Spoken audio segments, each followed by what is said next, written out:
songs, let me tell you about a friend. It's Craig LeBlanc, where the good times never end.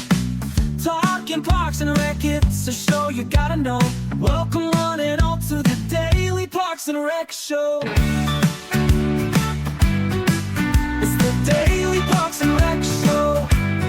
I guess my favorite thing about community rec is definitely the people. They can be good and bad, but it is, from what I've seen, it's mostly good. People they're happy that you're willing to invest your time and your effort into their own community. I'm trying to make a difference. They're seeing that my team's trying to make a difference, and I know that they're supportive of that and that they appreciate it, which is kind of keeps me going. All right, we are live again. This is Craig LeBlanc with the Daily Parks and Rec Show. This is the leadership series where we highlight careers of directors, superintendents, just people that have kind of risen up through the ranks. And we get to hear their origin story, how they got in the Parks and Rec, what it means to them, what's their why, and then what do they do day to day, so that we can really kind of highlight what it means to be a Parks and Rec professional, not just what it means to them, but also what it means to their community. And so this is our oldest running show, but we are a family of shows all focused on parks and recreation. And so this show runs 5 days a week, 12 noon Eastern time. And then we have our 1:30 time slot that's completely full. And so let me run through that real quick. On Mondays, 1:30 p.m. Eastern time, on the second and fourth Monday of every month, we have a Smart Parks Forward show with host Dave Ramirez. And he's doing a really good job of talking about how park systems are becoming super connected. And when I say connected, it's like that whole Internet of Things. So imagine if you have a smart home, you have like a smart park where everything's gonna be controlled. And there's so much technology that are coming into the Parks and Rec industry. And so we created a show that's twice a month on that. Now that leads us to Tuesday, which is every Tuesday since the first Tuesday in January this year. We've been running the On the Front Line show with John Prue, who's it's the military rec show. So for those that don't know, MWR, that's what that stands for, military rec. And there's just a whole community, 300 bases nationwide, globally, that all run essentially parks and rec departments on military bases. So every Tuesday, John talks about that and gets a lot of great professionals on there from our men and women in service. And then that leads us to Wednesday with Henry County, Georgia. We do two shows on the first and second Wednesday of every month. We have Safe Spaces, where we talk about neurodivergence and how Parks and Rec plays in the mental health of their community. And then on the second Wednesday of every month, we have the Rec Room, where Henry County, Georgia picks a topic and just goes deep and brings in all the stakeholders for that one given topic, like special events, for instance. And we just talk about how they run special events start to finish. And then we pick a next topic every month. So that's 12 times a year we run that show. And then on Thursday, our oldest running show, aside from the leadership series, Aaron Locks does a show called Youth Sports Mastery.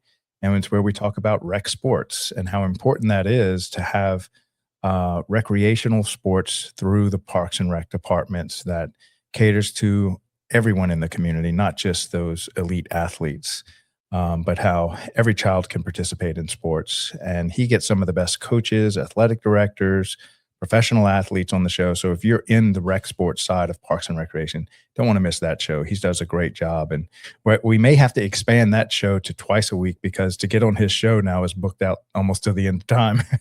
So just really, really great content. And rec sports is a huge chunk of what Parks and Rec does as far as programming.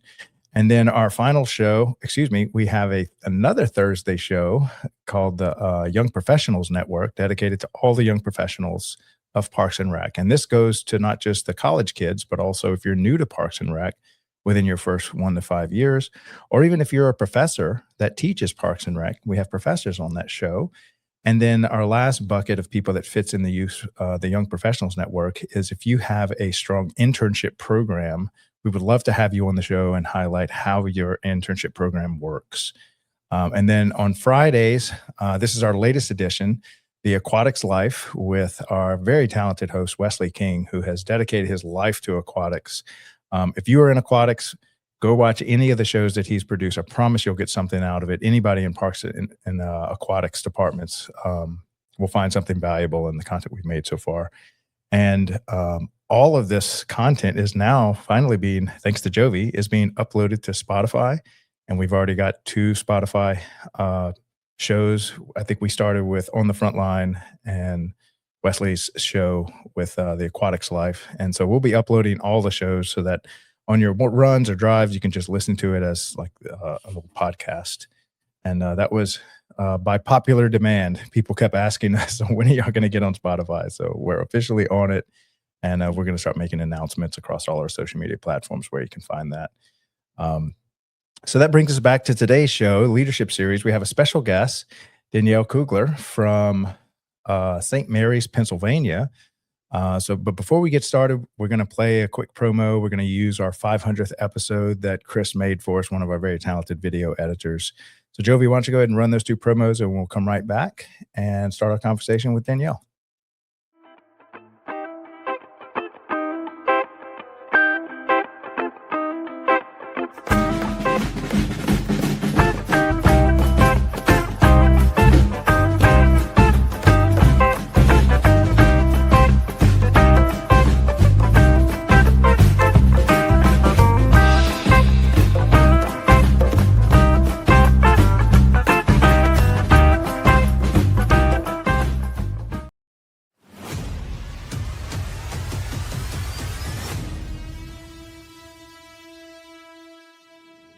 It didn't start with a big studio. It didn't start with a massive audience. It started with a simple idea. One conversation, one camera, one episode. Back then, DPRS Media Network was just a vision. No guarantees, no roadmap, just a purpose. To tell stories that mattered. Stories from the Parks and Recreation community. Stories of leadership, passion, impact, and the people making a difference every single day. Episode by episode, that vision began to grow. More conversations, more voices, more people who believed in what we were building. What started as a show became something much bigger. A place where people felt seen. A place where ideas were shared. A place where the Parks and Rec community could connect, learn, and inspire one another. And today, we celebrate a major milestone. 500 episodes. 500 stories, 500 moments, 500 reasons to keep moving forward. But this is not the finish line. This is the beginning of our next chapter. In the months ahead and in the years to come, DPRS Media Network is growing into something even greater. We are building something truly special for the Parks and Recreation community.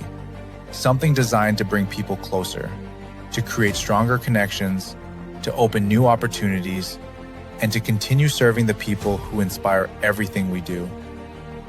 We are also expanding our reach through new partnerships, working with organizations who believe in our mission, partners who share our vision for community, leadership, and impact.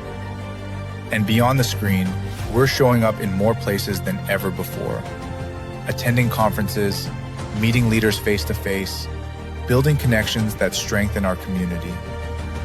Because DPRS has never been just about content. It has always been about connection. To everyone who has been with us, from episode 1 to episode 500, thank you. This milestone belongs to all of you. Here's to how it all started. And here's to everything still to come.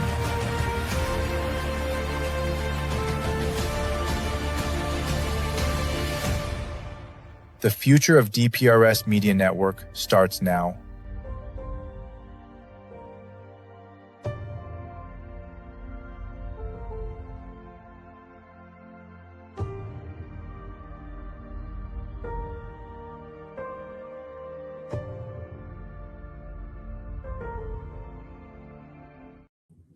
All right. So we're going to go with Dani.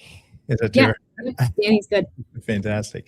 So tell us about how you discovered Parks and Recreation. Were you kind of involved as a child, or did you discover this later in life?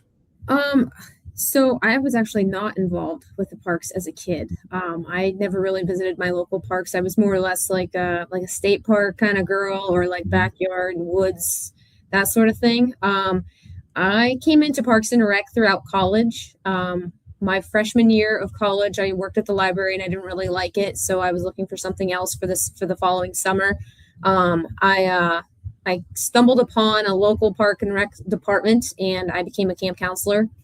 And I think it was maybe that following fall, I ended up changing my major from education to parks and rec management.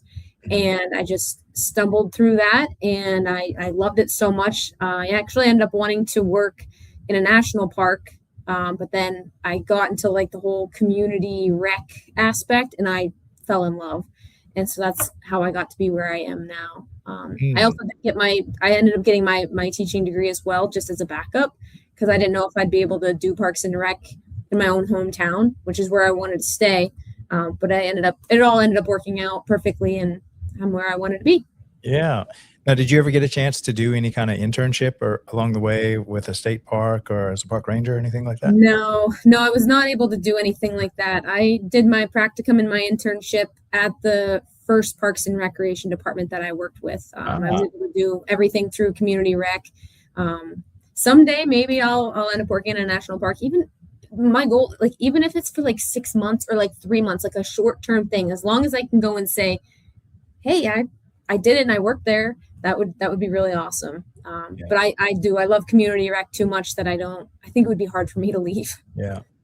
So what kind of draws you towards community rec? It seems more about the people than it is about the beautiful landscapes that the national parks and state parks have. Yeah. I guess my favorite thing about community rec is definitely the people. They can be good and bad, obviously, but from what I've seen, it's mostly good. People they're happy that you're willing to invest your time and your effort into their own community. There's a lot of support where I'm at. It's a very small rural town. Everybody knows each other, but they're very active and they're very passionate. And they see that I'm trying to make a difference. They're seeing that my team's trying to make a difference. And I know that they're supportive of that and that they appreciate it, which is kind of keeps me going. Yeah. So what was your kind of first full-time job into Parks and Rec? What was your first exposure of actually working with the community? This is it, full-time. I am the very first full-time director for the city of St. Mary's. Going into my 7th year. And so this, I don't want to say it was my first big girl job, but like it kind of was. I was fresh out of college, and I came into this, and this was my dream. Like I said, I wanted to stay in my own hometown. I grew up here. I went to school here, and it just, I don't know, it all worked out. Yeah.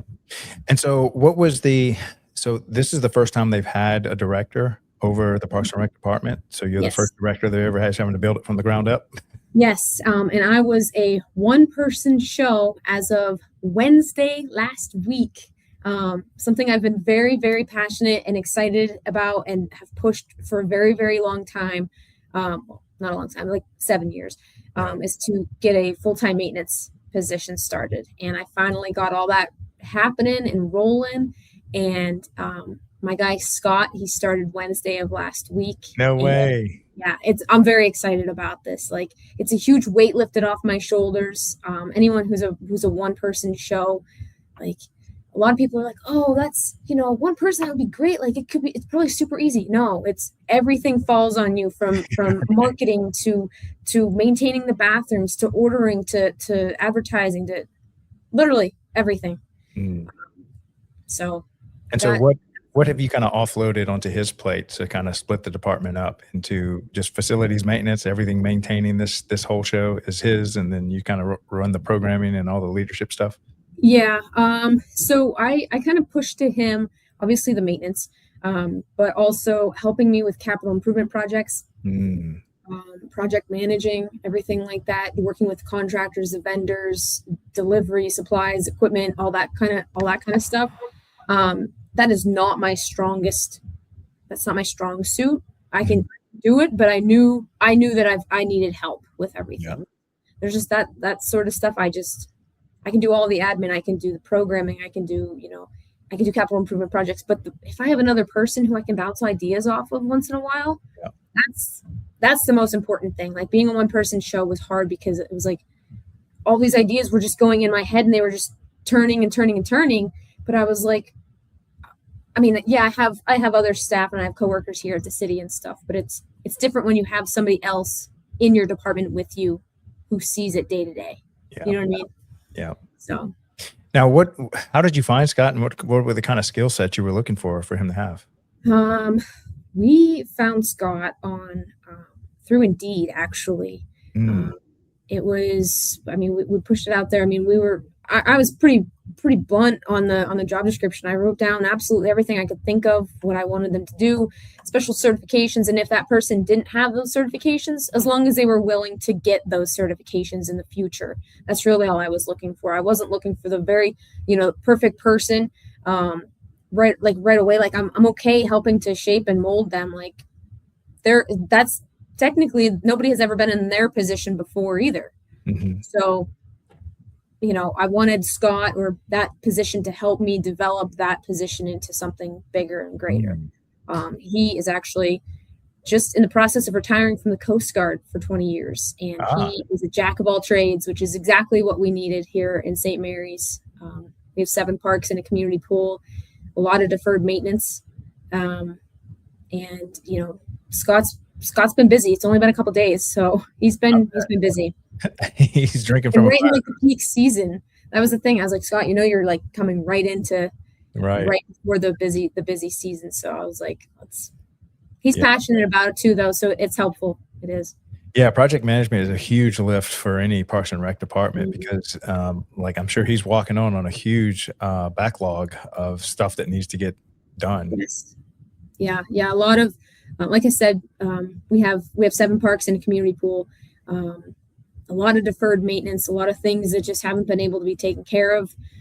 We did end up redoing a Leathers playground just recently in the last couple of years. And that ended up being a 17,000 square foot, $913,000 playground that we put in. Wow. And that was like ice, like the cherry on the ice cream and everything. The cherry on top. Yeah. So lots of other stuff to do, but we're, just one day at a time, trying not to get overwhelmed and burn out. Is that a type of playground? You said Leathers playground. What is that? Yeah. So do you remember those old, like wooden structures? They used to be they had castles and everything like that. Yeah. So the brand name, the company who put those in is called Leathers and Associates. They were really, really popular back in the 90s. Right. A lot of them were community builds. Like ours was a community build, and the whole entire thing was, I think, built in 6 days by our community through volunteer work. Wow. And over the course of 30 some years, it's wood. It's going to have to be replaced and renovated at some point. And so it got to the point where we were like, we need to do something that's less maintenance and more ADA accessible, which is the most important thing in my eyes for Parks and Rec. As long as everything is ADA accessible, everyone deserves a playground. Everyone deserves to be at a park. Yeah. All right. So then what does that leave for you to do then? You are going to be in charge of all the master planning or organizing everything. Yeah. So I do. I help. I have a seasonal staff in the summer. A couple teachers work with me and they help run the programs along with a couple college kids. I help with planning programs. I help with all the admin, like all of the registrations for our programs and our swimming lessons and memberships and everything like that. And then like when somebody asks you, hey, what do you do? And you're like, what do I can tell you what I don't do. Like that's a lot easier. But it's still like for me, I think this department is still fairly new. It's going into its 7th year. I was at the beginning of the creation of the department. We still have a lot to work through, and we're trying to. I'm trying to figure out like policies and procedures to try to work and get those in place slowly, because it's all brand new to the city. So yeah, there's a lot though. So you probably don't have a master plan. You don't have standard operating procedures. You don't have policy. You're kind of building all that from the ground up. Yeah, we do have a comprehensive plan that we had done 2 years ago. So that's kind of like what I Okay. use as my Bible, Right. my go-to. I would love to see at some point master site plans for each park. That way we kind of have another thing to go off of. Um, but one of the biggest challenges I think with trying to get the department going, which the department wasn't there before, is trying to implement change Right.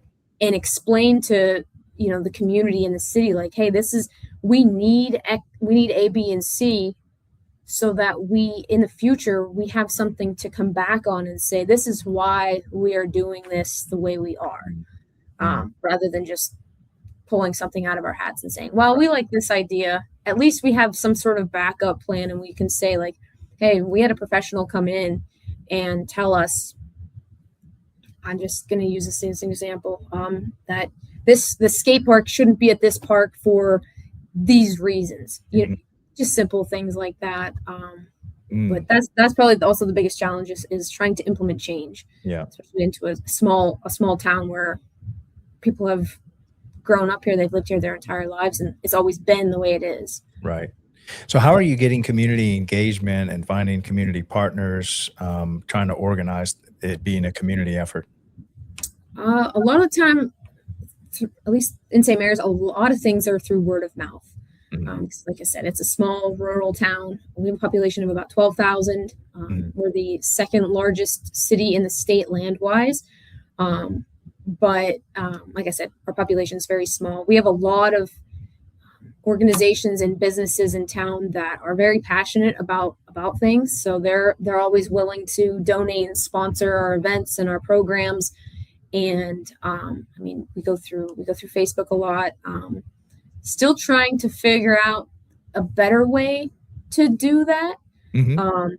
So we're starting small and trying to branch out that way. But I mean, if anybody, I used to be a one-person show. I'm kind of like a two-person show now. But if anybody has any ideas, I am an open book. I'm always willing to learn and get new ideas from people.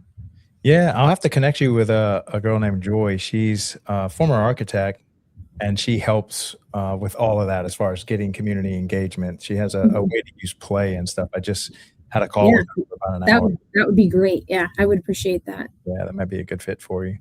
All right, so let's dig into your why a little. So why do you choose Parks and Rec as your career choice, and kind of what does it do for you, and how did you find it fulfilling?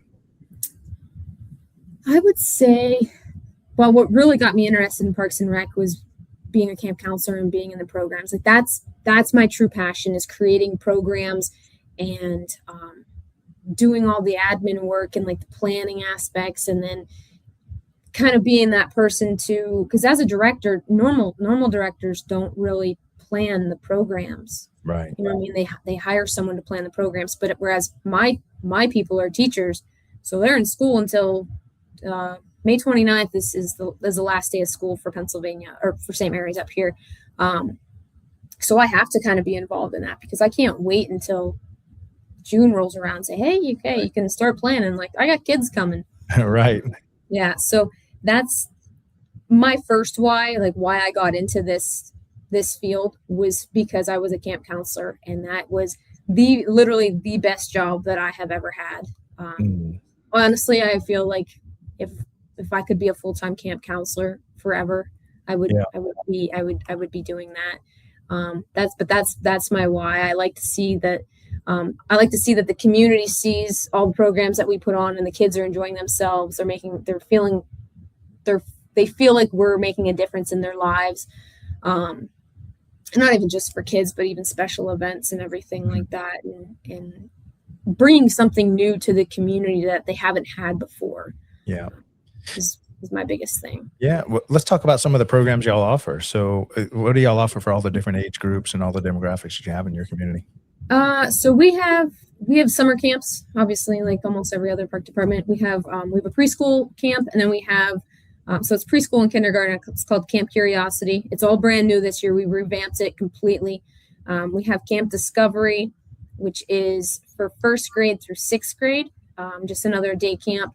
We have youth sports like basketball, flag football, pickleball, I think that's it for that one.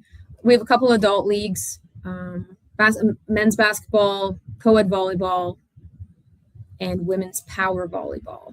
And then special women's power, it's mainly just like a spike league. It's always been called women's power ever since I got here. And I think the ladies just like the word power. Right. So yeah, it's just a spike league.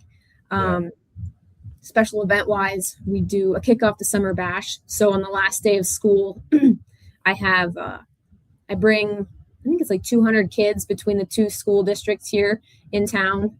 Kids, whoever wants to sign up, we bus them from the school at like 11:30 when it lets out. And then we just do like this big party at the parks and provide them lunch and activities and just to hang out for the rest of the day.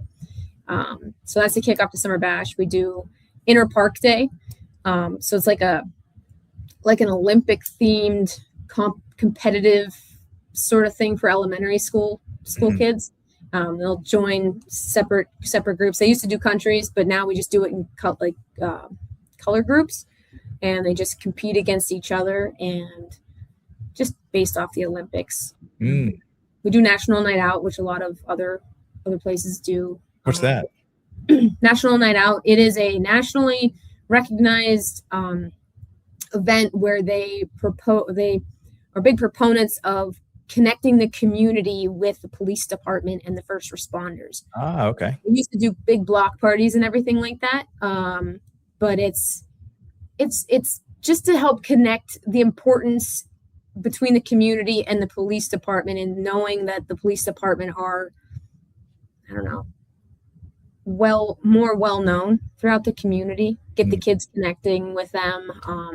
So it's basically like a festival is what we have. We have it for like 3 hours, and bounce houses and obstacle courses and food trucks. And our police department does a canine demo and shows off Nando, who is the canine for our police force. I used to do a gingerbread dash, which was just a 5K in the middle of December with the lake effect eerie snow, and all these people would dress up in different, I had a group of people dress up as what's it called? Grandma got ran over by a reindeer. Yes. Reindeer, and the other ones had like tracks on their shirts, and I've had people dress up as the Grinch running down full blast down the road. We've done that. And then we do like a bunch of different pop-up things during the winter season. But once school is back in session, I don't have much of a staff. The girls will help as much as they can, but I try not to overwork them because they're also full-time teachers. Yeah. So it can be tough, but we do what we can, and we do what we can with what we have. And I think that's the most important thing right now. So what's y'all's relationship with the schools? Oh, awesome. Yeah, we have a very good relationship with our school. We don't use our school because I think this was like a couple years ago. Someone told me that they use their school for their summer camps and their programs. And I was like, what do you mean? Your programs aren't like, they're not at your park? And they're like, well, no, we have to use the school because they don't have any indoor facilities. Right. We have 2 indoor facilities, but they're nothing extravagantly large or anything. It's a building, but a lot of our programs are held on our park property. But no, we partner with the school a lot of the time. If like in the event that our basketball or like our youth sports or our adult sport leagues are canceled due to rain, they'll let us use the indoor gym. We do a walking club with them. We've done aqua aerobics for indoor, like because they have an indoor pool.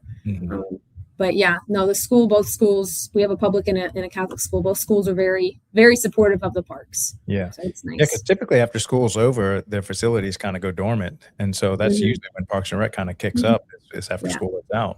Yeah, I would love that. I don't know how that would be perceived here because a lot of people think, well, it's a park program, it should be held at the park. Right. Yes, but it's also difficult because we don't have a large indoor facility. Right. So like in the event of bad weather, how can I fitting 50 kids, school-aged kids in one building? It's right. It's not like we have different rooms. It's literally one building Yeah. with just four walls. Yeah.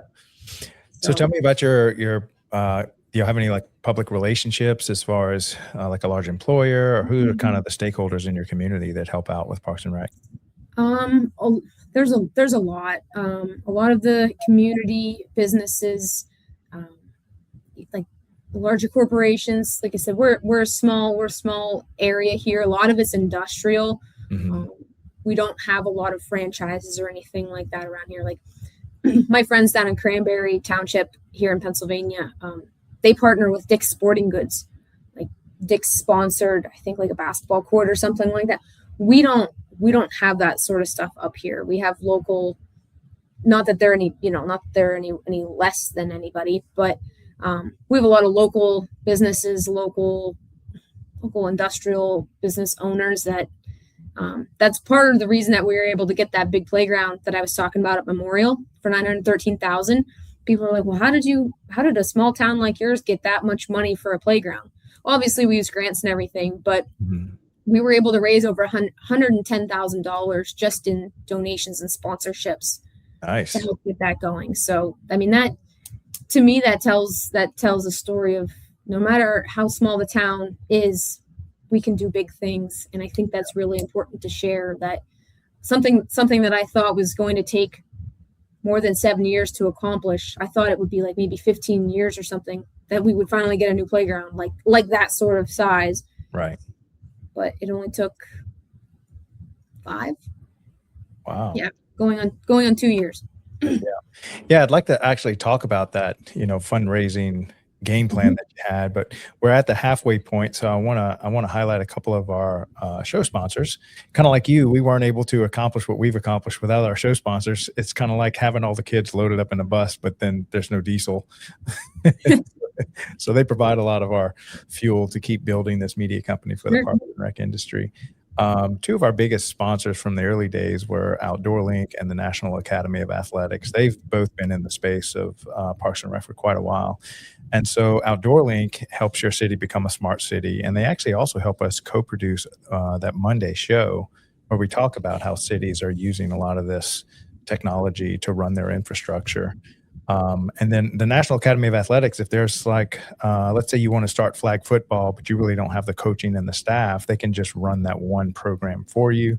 They can even run your summer camp. They can run pretty much everything turnkey so that you can focus on a lot of the other stuff that you need. So both of those have been early sponsors of us. And Aaron Locks also helps us produce that Youth Sports Mastery, because he's been in youth sports forever, I think 40 years. So Jovi, why don't you go ahead and play those 2 promos, and then we'll come back and finish up our conversation with Dani. In today's parks and recreation industry, communication, safety, and efficiency go hand in hand. That's where Outdoor Link comes in, delivering smart technology that empowers city departments and community planners to do more, smarter. Outdoor Link's platform connects and automates everything that keeps your parks running smoothly, from lighting and locks to signage, water features, Wi-Fi, and digital advertising. Control and schedule park lights for safety and energy savings. Remotely manage facility access. Coordinate fountains and splash pads. Provide public connectivity.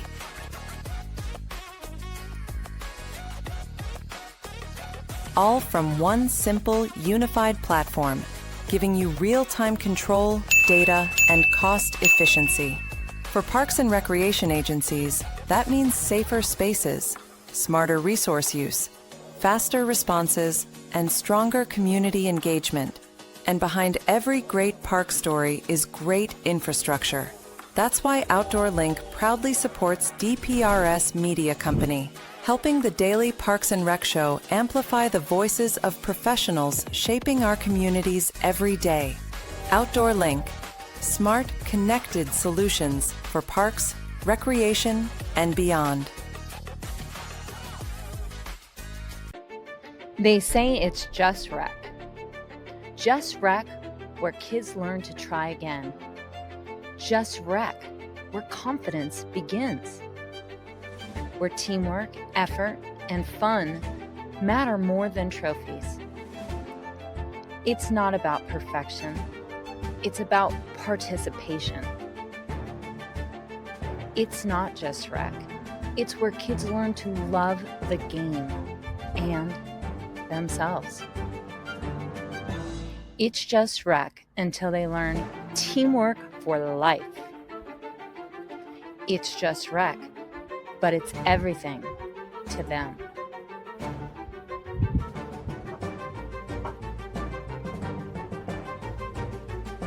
It's more than rec. It's a movement. It's just rec until you realize it's shaping the next generation. Together, we're not just running programs, we're building a culture of confidence, connection, and community. Join us. All right, so I wanted to talk about, so how did you kind of tackle that fundraising component? So here you're thinking it's probably going to take 15 years. You did it in like 5. So what were the kind of the looking back, what were kind of things that were successful for you? Sure. I would say here's the thing. When we started the idea of wanting to replace this playground, this very nostalgic playground that has been in the community for 30 years, it wasn't like an overnight thing that the department and the city were just like, hey, okay, we're going to redo that real quick.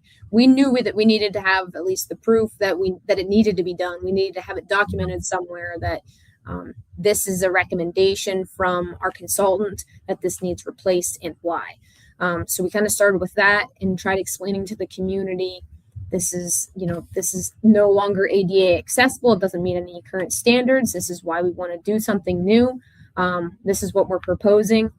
And honestly, we put something out on Facebook about how we were just looking for donations and sponsors, and they just started flooding in, and it was overwhelming at first, but then it was also heartwarming at the same time, because you're like, something that you thought that I thought was going to take so long, we were getting closer and closer and closer. And we were able to use those funds that we had fundraised towards, matching grants, which obviously we needed quite a few of those in order to even get this project up and rolling. But we didn't do, at the time, I never had, right now I use See My Legacy for like all our online sponsors, our donors and everything like that. Before, it was people sending in cash in envelopes to City Hall. It was people writing checks. It was people seeing me over at the parks and saying, Dani, here's $20. Can you put this towards the playground? And so it was done very old school, but it worked. Mm-hmm. And now after doing all that, like we've gone and moved to more online things, but I still run into people at the parks all the time, or I've run into people at Walmart and they're like, hey Dani, here's $30, here's $50, put this towards the park programs for the kids. Wow. Put this towards this. So, which is sometimes a little, I guess, for larger organizations or larger agencies, that's a little crazy, because they're like, oh my gosh, we could never do that. But yeah, we're a very small rural area. And I keep saying that because I'm proud of that. Yeah. And I kind of like to brag about it, because it is braggable to me. Like some small area in the center of the PA wilds, where the closest target is like an hour and a half, 2 hours away, did this really, really big project and made a huge difference in the community. And it's just, I don't know, it's just really neat. I love to talk about it. Of course, we have a lot of other projects that need done as well, but that's such a huge project that we did, and I'm very, very proud of it and how we did it. And yeah, you must be very well known in your community, huh? I am. Yeah, I am. It can be difficult. It can be difficult though too at the same time, because you're right out in the spotlight all the time. Like I can't go to Walmart, or even, I like to say this too to my other Parks and Rec friends who are from larger agencies or different states, that I know almost everybody who has done work at our parks. From our electrician, his name is Chuck. I've known him for years. He lives down the road from me. It's not just random people coming in and sometimes it is just, because you have to bid things out and stuff like that. But it can be hard to be well known though as well, because when something doesn't go well, you're also the forefront of that. And being able to, I want to showcase my enthusiasm and everything for things at the parks, but I also have a lot of other opinions that people might not view the same as me, and I have to be careful with that, and it can be tough. Yeah. If that's making any sense. Yeah, no, it does. But I think on the positive side, when you need help, everybody know whose you are, what you're doing for the community, and they're willing to just you're not like an unknown. We kind of know what you're working on, and if they want to help their community at all become more beautiful and more useful, the go-to person. Yep. Help me think about when you first started this journey of being a director of a small town. What are the skills that you have had to develop over time to make you better at your job?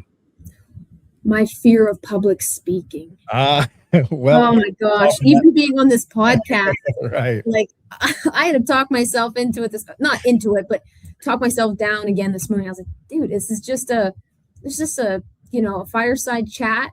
That's it. And just expressing my interests and my passion with other people who get it.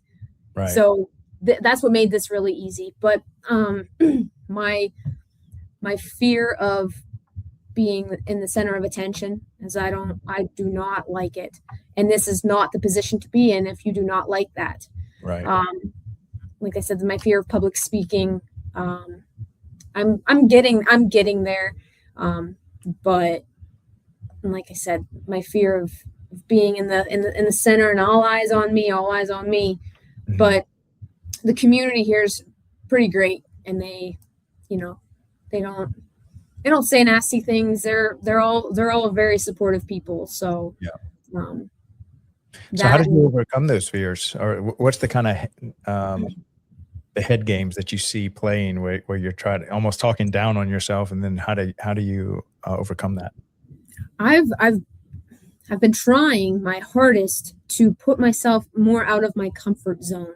There you go. More and more often, like being on this podcast is putting myself pretty out there. Mm-hmm. I wrote an article for NRPA. I'm trying to get St. Mary's on the map. And obviously I can't get St. Mary's on the map without myself. Right. The city has invested in me and my continued education. They've sent me to director's school. So I'm a graduate from NRPA's director's school. And when I went there, for 2 years, I put myself out there. I was really involved in the socials, which I normally am not that kind of person. But I was like, listen, if I'm going to make friends, if I'm going to try and connect with other people who are doing the same thing that I'm doing, then I have to do stuff like that. They've sent me to Revenue Development School. I just got back from Ogilvy back in March. Same thing there.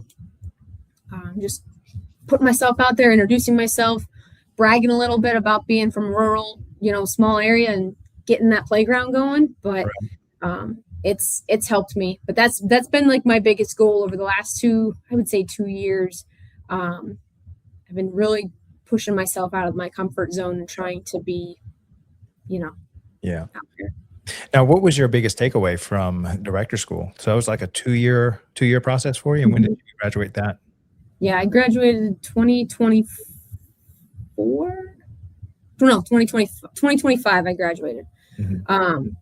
My biggest takeaway, besides the networking and stuff like that, it was because a lot of the director school was for larger agencies. Like a lot of the courses and the classes were for, like big places like out in Texas and like massive organizations. So it was hard for me to take something like that and kind of dwindle it down for little St. Mary's. But it was just the idea of like I said, the networking and kind of trusting myself.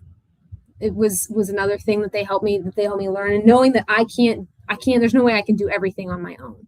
Mm-hmm. And that it's okay to reach out. It's okay to, ask for help as I need it. And that even though, these larger agencies have a lot more money. Mhm. They're also in some of the same issues as we are with less amount of money. If Right. that makes sense. Yeah. We all have the same issues, just on different scales sometimes. Mm. And And then what was that other thing that you went to? Was revenue school? revenue development school. Mhm. Um, So what'd that you one, learn?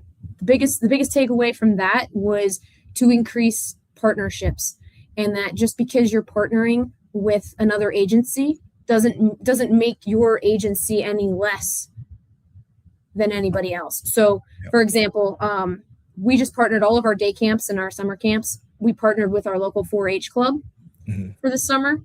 So we're sharing resources, we're sharing staff, we're sharing marketing, advertising, all of that. So while it's making St. Mary's stronger, it's also helping out another local organization. So the more partnerships, because a lot of the time the parks would do things on their own here in St. Mary's, at least.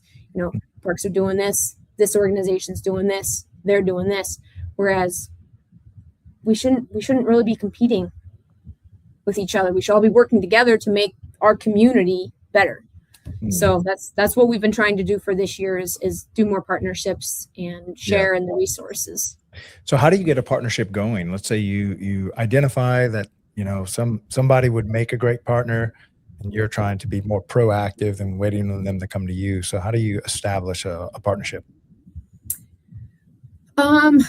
Well, through 4-H, at least up this way, I reached out to our local coordinator, and I explained to her the not the issues that we were having, but just the troubles, and like saying if we were having low enrollment, why were we having low enrollment? What are my hangups? My hangups were budget and staff, obviously, and access to resources, and like trying to differentiate our programs and making them different from what they've always been. So I reached out to her, and she said, well, I have issues with staff. I have issues with the low budget.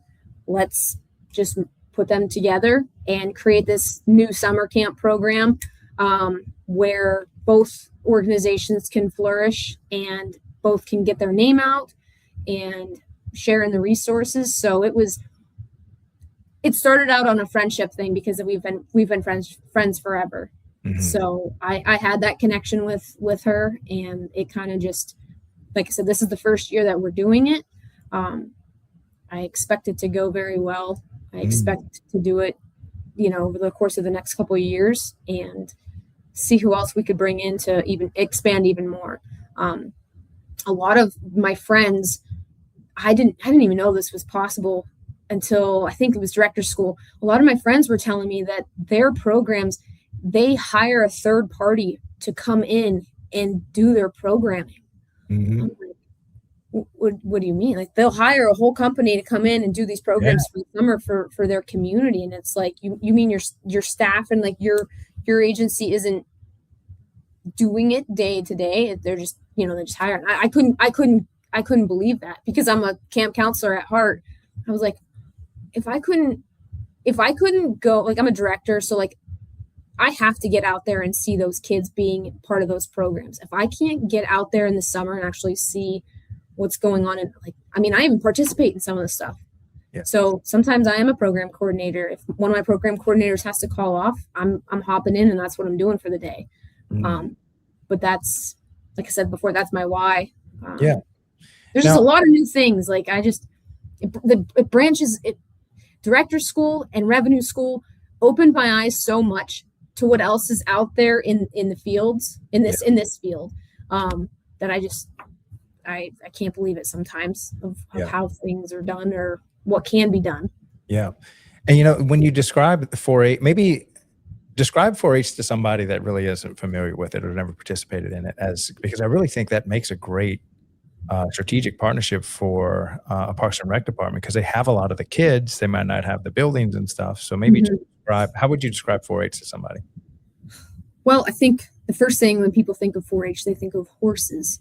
Yeah.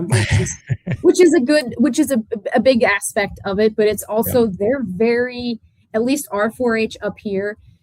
Natalie is so educated on so many other things that I didn't even think about before. Like they do coding, they do maker spaces, they do a lot of outdoor like survival type stuff. Yeah. It's not just arts and crafts. She tries to do more or less like educational sessions, but it's like in a classroom setting, but it's not a classroom setting at the same time. Yeah. They have so many they have so much access to different resources and things like that. I would never be able to, I don't know how to code. I don't know how to do certain things like that. But they're very, very, very popular up here. And I can't talk too much on 4-H because I have never been a part of it, but I know that's about what I know for it. Yeah. Well, they if you're looking just for a good attendance, they have a lot of they have a great following. Yeah, they have kids pretty much. Yep. Yeah, if you have low enrollment, which is what we have had over the last 2 years, they have such a good following that I think one of the biggest reasons that our camps are they're close to being filled is because of our connection with 4-H. And then when we advertise, we put our logo on there, and then we put 4-H's logo on there as well, and said, hey, we're developing this new partnership. Yeah, this is what it's going to be. And I think as soon as they saw that 4-H, they were like, yes, like that is a well-known logo. We know that logo. We know these people. We know this organization, and we know what it can offer our community. Yeah, after 500 shows and 1,000 interviews, I think you're the first person to mention 4-H and now that you're really? saying it, yeah, I'm like, that seems like a no-brainer. Seems like every department would partner with 4-H. Yeah, no, I'm a huge proponent of 4-H, and like I said, any way that we can help another organization and they can help us. I mean, it's a no-brainer. I mean, who are we to be competing with them? We're one of the there's not too many parks and rec departments around me. There's little seasonal ones, but those departments are overseen by the boroughs or the townships, and they're not an actual department. They're just, the parks are overseen by Public Works or the street department or something like that. Yeah. I think the closest one is probably State College Center Region, which is like an hour and a half from me. Now, you had mentioned something about building more of a proactive maintenance program versus a reactive maintenance program. So I guess when you came into it, everything was just, if it completely broke and was unsafe, that's when we would address it. And so you want to shift into, let's anticipate this stuff needing to be fixed before it breaks. So what kind of was the catalyst for that? So when I came on board in 2019, I walked into at least a 30-year deferred maintenance issue. Whereas, I mean, the city and the people, they tried keeping up with what they could, but there was only so much time. There was only so much money. It was like day after day, something was breaking. And okay, so like, for example, we just had that new playground. We had an issue with a zip line on it, and we had to end up taking the zip line down. Well, there's no maintenance. It seems like something small, but like there's no maintenance guy, there's no maintenance person to go and get that fixed, or to have checked on it and inspected it to ensure that it was the way it was supposed to be. So we had to take it down, and we just were able to put it up, I don't know, last week or something like that. So like, it's just things like that to me, it's common sense.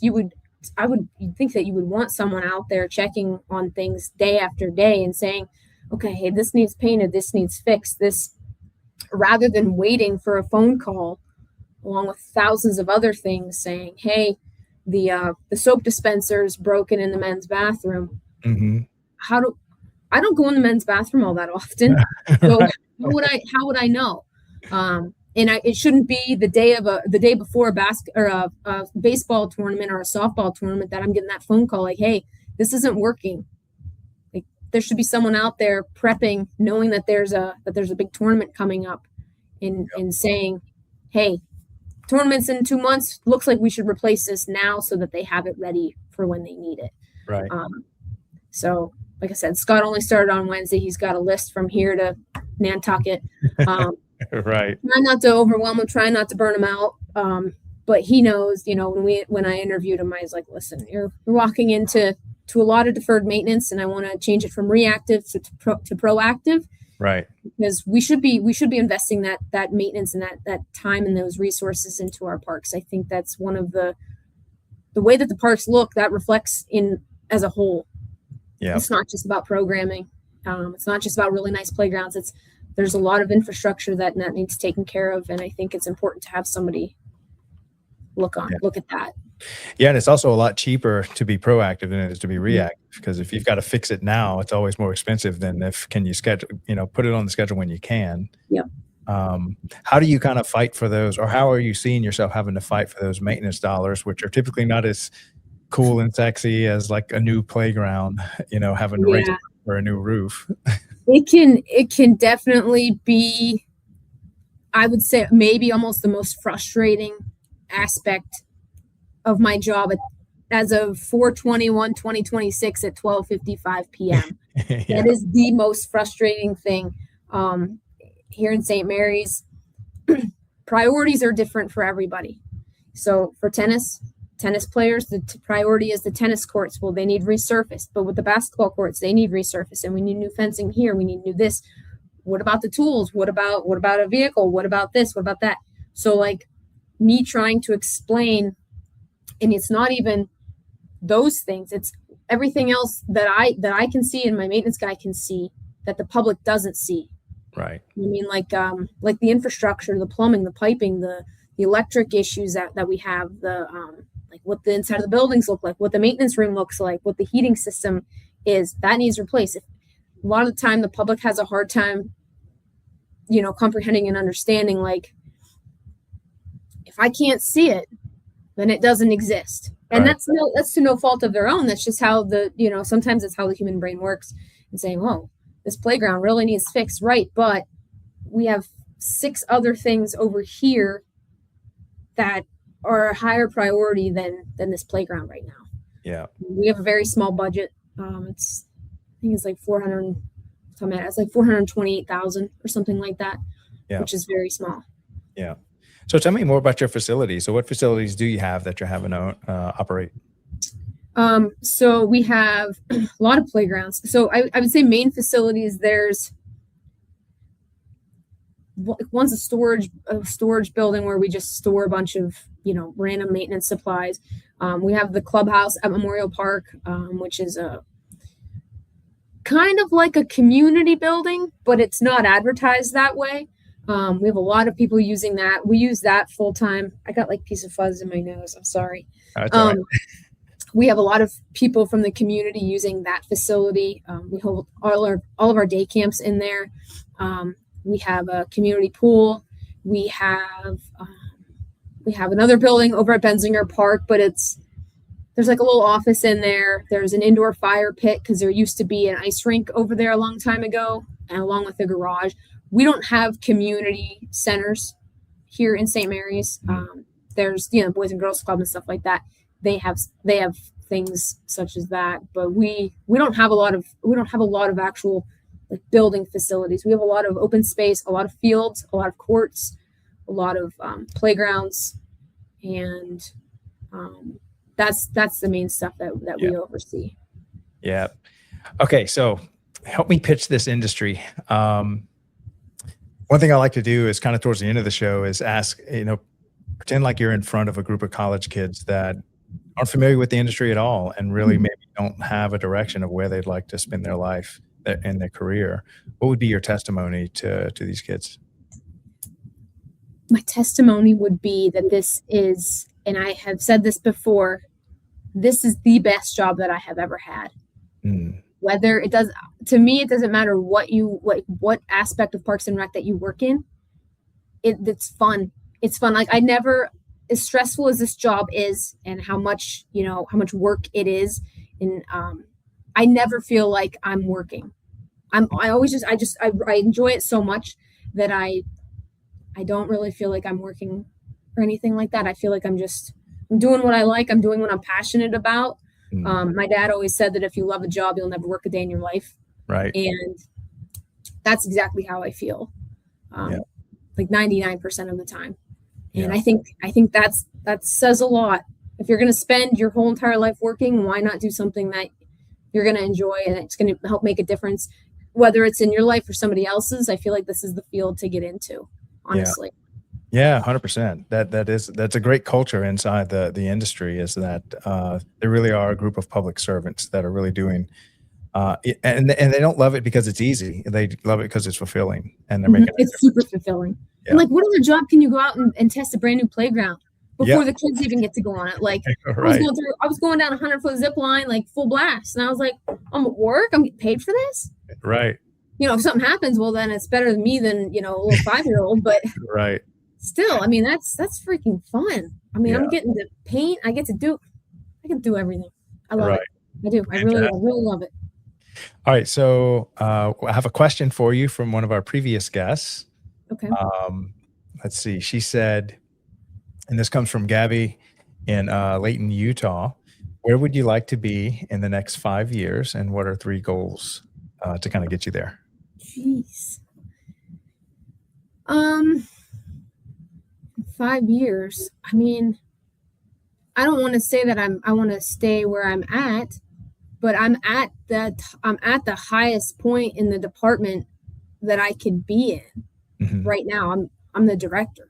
The highest I can go is being, I think, the city manager, but I don't want that position. Right. So, I mean, I want to stay in Parks and Rec. I want to stay, you know, where I'm at. I would like to be able to expand my my passion for programming. I would like to I would like to be more of a part of actual day-to-day programming, where I'm actually more involved in being with the kids. Even if it's 1 day a week, I would be really happy about that. Another goal of mine is that I want to expand our maintenance staff from 1 to like 3 would be really nice. But I would even take a part-time person at this point. So I think that's one of my biggest goals, is to increase maintenance and make sure that things stay sustainable at the parks, and that the city is making, and at least for me to help the city make smarter investments. If things need replaced and redone, making sure that they're being done, you know, budget, you know, financially and feasible. And my other big thing would be increasing community trust, which can be a hard thing, especially with politics. There's a lot of different things that go on. I think it's important to showcase community trust and trust from the city and the department to the community. Those would be my 3 things, I think. Oh, fantastic. Well, I think you're on the path to get there for sure. That probably before the next 5 years. Thanks. So what question would you like to leave for my next guest? Oh man, you know, I have a fear of public speaking. Now I'm being asked to put on the spot. I think we even had one of them was like, if you were a piece of playground equipment, what would it be and why? And then we've had some more serious ones. So it can really be any question. All right. If you could change, I guess if you could change one thing about your department, what would it be and why? If you could change one thing about your department, what would it be and why? And I'm curious, what's your answer to this one? I can't say it on the public. It's a good. My biggest change would just, for me, it would be communication. Communication is the big thing. Whether that comes from different departments and just everybody working together, I think that's something that we can all work on. It's a never-ending thing with communication, but yeah. If you could change one thing for your department, what would it be and why? Yeah, and creating that communication, that kind of drives community engagement, is just at first just setting up those channels of communication, getting everybody in the same room, and then you can start working on getting everybody on the same page and stuff. But yeah, if there's no communication, then your community's very unhappy. Fantastic. Well, Dani, thank you so much for coming on the show today and sharing your story and what you're doing. And thank you for having me. I appreciate this. This is awesome. And like I said, it helped me branch out, and I got out of my comfort zone, which is important. Yeah, well, I never could tell that you were afraid of public speaking. You did an amazing job. Yeah. Well, thanks. You did awesome.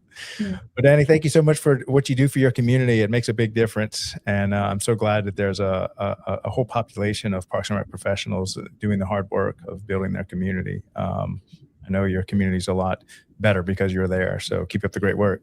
Thank you. Yeah. Good having you on the show, Dani. Thank you. All right. Bye. Bye-bye.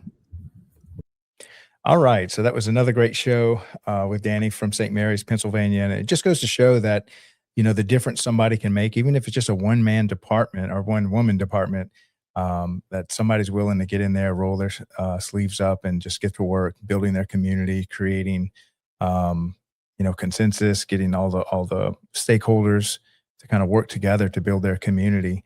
And then she gets to build it from the ground up. And so luckily we've had a lot of people on the show that are the first ever director of Parks and Rec in their community. And they're having to just build everything, all the procedures, the policies, the team.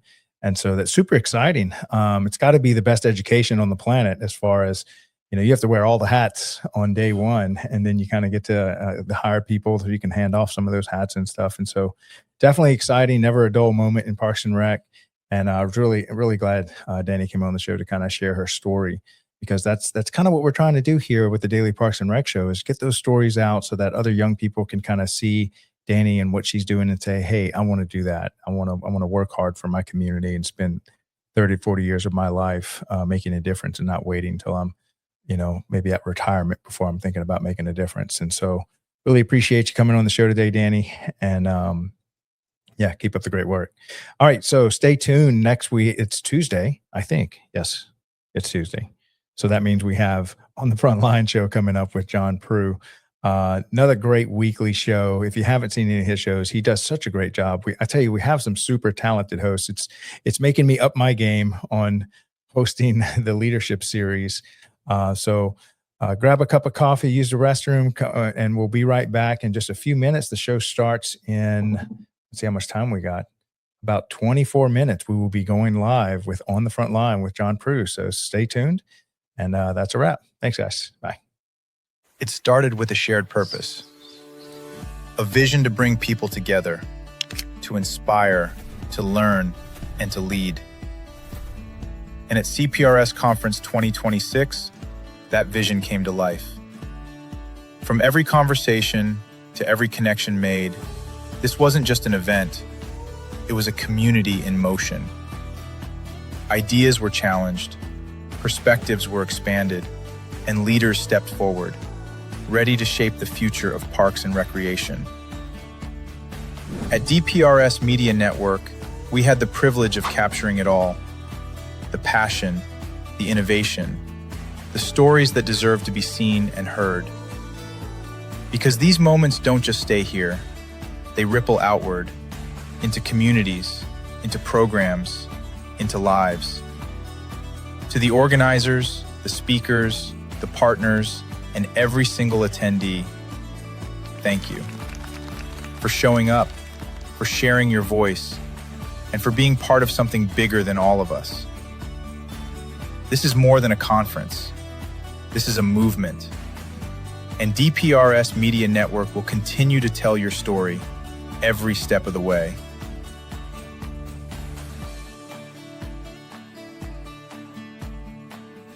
We'll see you at the next one. Are you a vendor, brand, or service provider ready to connect with the heartbeat of local communities? At DPRS Media Co., we tell the stories shaping parks and recreation across America. Through podcasts, live streams, videos, and newsletters, we reach frontline leaders, city directors, and decision makers every single week. From youth sports and facilities to programming and policy, our audience is your audience. Sponsoring or partnering with DPRS Media Co. puts your brand in front of the professionals who build, budget, and buy for their communities. Launching a new product, growing your presence in public spaces, targeting cities, counties, or departments, DPRS is your trusted media partner. Whether you're in software, turf, aquatics, robotics, smart cities, or special events, partnering with DPRS puts your brand in the story. With commercials, interviews, social campaigns, newsletters, and live shows, we're your media team. Partner with us and grow your impact in the $200 billion parks and rec industry. DPRS Media Co. Stories that move parks and rec forward. Your audience is here. Let's meet them.